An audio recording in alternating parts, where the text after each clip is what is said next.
तो hello guys, welcome to our channel infinite insight. So मैं आज फिर एक नया वीडियो लेके आ गया हूँ आप सभी के लिए, जो कि आरजीपीवी के लिए बहुत ज़्यादा मोस्ट इम्पोर्टेंट क्वेश्चंस होंगे। और इस बार मैं बहुत लोगों की मांग थी कि भैया सेकेंड ईयर के लिए बना दो, सेकेंड ईयर के लिए बना दो। तो मैं आपके लिए लेके आ गया हूँ सीएस या और भी सारे ब्रांचेस के लिए, जो कि डिस्क्रीट मैथमेटिक्स के लिए जो इम्पोर्टेंट क्वेश्चंस होंगे वो आपके लिए मैं लेके आ चुका हूँ। तो चलिए बिना लेट किए हुए हम लोग देखते हैं कि हमारे जो आरजीपीवी के मोस्ट इम्पोर्टेंट क्वेश्चंस हैं डिस्क्रीट मैथमेटिक्स के, वो क्या क्या हो सकते हैं। तो बात करते हैं हम यूनिट वन की। तो यूनिट वन में जो है वो ज्यादा क्वेश्चंस नहीं है। जो कि मेन मेन जो क्वेश्चंस आते हैं वो हो गए हैं आपके, जो सेट थ्योरी से एक सेट थ्योरी रिलेशन और फंक्शन मिला के एक क्वेश्चन आते हैं 7 नंबर में। ओके। और आपका जो क्वेश्चंस अगर यूनिट वन से आना होता है तो इम्पोर्टेंट में होता है इक्विवेलेंस रिलेशन निकालने के लिए होता है। इक्विवेलेंस रिलेशन बहुत ही इजी है और इससे आप आसानी से 7 नंबर गेन कर सकते हैं। इक्विवेलेंस रिलेशन हो गया, पार्शियल ऑर्डरिंग रिलेशन हो गया। और अगर थोड़ा टफ एग्जामिनर सोचे कि क्वेश्चन बनाना है बच्चों के लिए, तो उसमें आपको एक जॉब शेड्यूलिंग प्रॉब्लम फंक्शन का एक क्वेश्चन देखने के लिए मिल सकता है 7 नंबर में। ओके। यूनिट वन में जो है इम्पोर्टेंट क्वेश्चंस बनते हैं वो बनते हैं इनवर्स फंक्शन पे बनते हैं और पिजन होल प्रिंसिपल पे बनते हैं। और जो लास्ट है वो आता है थ्योरम को प्रूव करने के लिए। तो थ्योरम को प्रूव करने के लिए आता है तो एक मैथमेटिकल इंडक्शन का क्वेश्चन आता है कि मैथमेटिकल इंडक्शन को प्रूव करिए। और एक आता है प्रूव बाय कॉन्ट्राडिक्शन से। तो मतलब इन दोनों में से भी अगर ज्यादा चांस होता है, वो इन दोनों में से भी एक क्वेश्चन आपको देखने के लिए मिलेगा जो कि 7 नंबर में होता है। कभी कभी तो ये होता है कि डायरेक्ट आपको 14 नंबर में भी ये पूछा जा सकता है कि मैथमेटिकल इंडक्शन या प्रूफ ऑफ कंट्राडिक्शन को आप प्रूव करके दिखाइए विथ एग्जांपल्स। बात करते हैं यूनिट टू की। तो यूनिट टू में हम क्या देख सकते हैं, तो यूनिट टू में हमारा जो आता है वो algebraic structures, like what is algebraic structures and what are the principles of algebraic structures and give examples. Okay। फिर आता है सेमी ग्रुप्स और मोनोइड।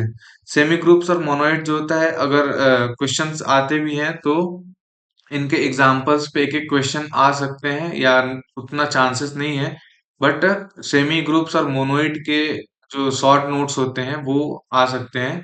तो शॉर्ट नोट्स में भी आप उसी तरह से पूरा डिफाइन करेंगे कि सेमी ग्रुप होता क्या है, मोनोइड क्या होता है, और आप इसके एक एक एग्जाम्पल्स को देख लेंगे। फिर आता है तो एक एबेलियन ग्रुप, जो कि मोस्ट इंपॉर्टेंट है, एबेलियन ग्रुप्स और ग्रुप्स। पिछले 2 सालों से ये क्वेश्चन हमेशा पूछा जा रहा है कि groups, what are groups and give examples. और एबेलियन ग्रुप एक क्वेश्चन आएगा और उसमें आपको प्रूव करना पड़ेगा कि एबेलियन ग्रुप है या नहीं है वो। फिर है इम्पोर्टेंट इसमें होमोमॉर्फिज्म और आइसोमॉर्फिज्म ऑफ ग्रुप्स। मतलब कि ये कोई क्वेश्चन दे देगा आपको और बोलेगा कि होमोमॉर्फिज्म है या आइसोमॉर्फिज्म है, उसमें आपको फाइंड करना होगा। अब आते हैं यूनिट थ्री की। जब बात करेंगे तो यूनिट थ्री में जो बात करेंगे तो क्वेश्चंस आती हैं टॉटोलॉजीज। टॉटोलॉजीज में हो गया और कॉन्ट्राडिक्शंस हो गया। टॉटोलॉजीज आपका मतलब डेफिनेशन के साथ एग्जाम्पल में भी पूछा जा सकता है, और टॉटोलॉजीज को आपका कोई बनाना है कि इसका टॉटोलॉजीज क्या होता है और कॉन्ट्राडिक्शन क्या होता है। फिर है हमारा यूनिवर्सल एंड एग्जेंशियल क्वांटिफायर्स। तो यूनिवर्सल एंड एग्जेंशियल क्वांटिफायर्स भी इंपॉर्टेंट टॉपिक्स मान लो, या इससे क्वेश्चन बनता है तो इसमें भी एक क्वेश्चन हो सकता है। फिर तो ये तो आप सभी को पता है कि फाइनाइट स्टेट मशीन, ये मतलब फेमस क्वेश्चन है कि आपको पूछ देगा कि डिफाइन फाइनाइट स्टेट मशीन या what are the finite state machines, give examples. मतलब आपको हर टॉपिक्स के या हर क्वेश्चंस के आपको एक एक एग्जांपल्स तो देख के ही जाने हैं एग्जाम में। और अगर उस टॉपिक से आपको वो क्वेश्चन आता है तो आप बिल्कुल एग्जाम्पल दे के आइए। एग्जाम्पल दे के आने से आपका मार्क्स अच्छे आएंगे। ठीक है। फिर आता है logical implications and logical equivalence. एक क्वेश्चन हो सकता है कि आपको लॉजिकल इक्विवेलेंस से देखने के लिए मिले या लॉजिकल इम्प्लीकेशन से। अच्छा क्वेश्चन माना जाता है। अब हम जहां तक देख लें कि यूनिट फोर में हमारा क्या हो जाता है, तो यूनिट अगर थ्योरी क्वेश्चन पूछेगा तो थ्योरी क्वेश्चन में आप तो पूछ सकता है कि what are the basic terminologies of graphs, what are the graphs, give examples. Okay. फिर आता है शॉर्टेस्ट पाथ फाइंड करने के लिए वेटेड ग्राफ का। आपको एक कोई भी ग्राफ दिया रहेगा, उसका आपको शॉर्टेस्ट पाथ निकालना है, जो कि बहुत इजी है। यूलेरियन पाथ क्या होता है, और सर्किट।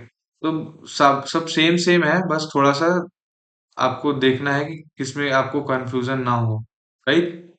फिर आता है Hamiltonian Hamiltonian path and circuits. इसका भी क्वेश्चन 1-2 साल से प्रीवियस ईयर में पूछे जा रहे हैं, तो आपको मैंने ये बता दिया कि इसका भी क्वेश्चंस आप देख लेंगे। फिर आते हैं ग्राफ कलरिंग। इससे तो डायरेक्ट क्वेश्चन पूछ सकते हैं कि व्हाट इज ग्राफ कलरिंग, और give examples of graph colouring, और क्रोमेटिक नंबर, ये शॉर्ट नोट्स में भी आ सकते हैं आपके। फिर आइसोमॉर्फिज्म और होमोमॉर्फिज्म ऑफ ग्राफ। जैसे आपको ग्रुप्स के लिए बताया था मैं कि ग्रुप्स का आता है, तो कुछ क्वेश्चन दे देगा तो बोलेगा होमोमॉर्फिज्म ग्राफ्स है या आइसोमॉर्फिज्म ग्राफ्स है, उसमें फाइंड करिए आप। फिर जो यूनिट 5 के लिए आता है, तो यूनिट 5 में जो क्वेश्चंस बन सकते हैं वो बनते हैं पोसेट, डायरेक्ट बनते हैं क्वेश्चन कि व्हाट आर द पोसेट्स, और इसके एक क्वेश्चन भी दे देंगे आपको साथ में कि उसको पोसेट से आप डिफाइन करिए।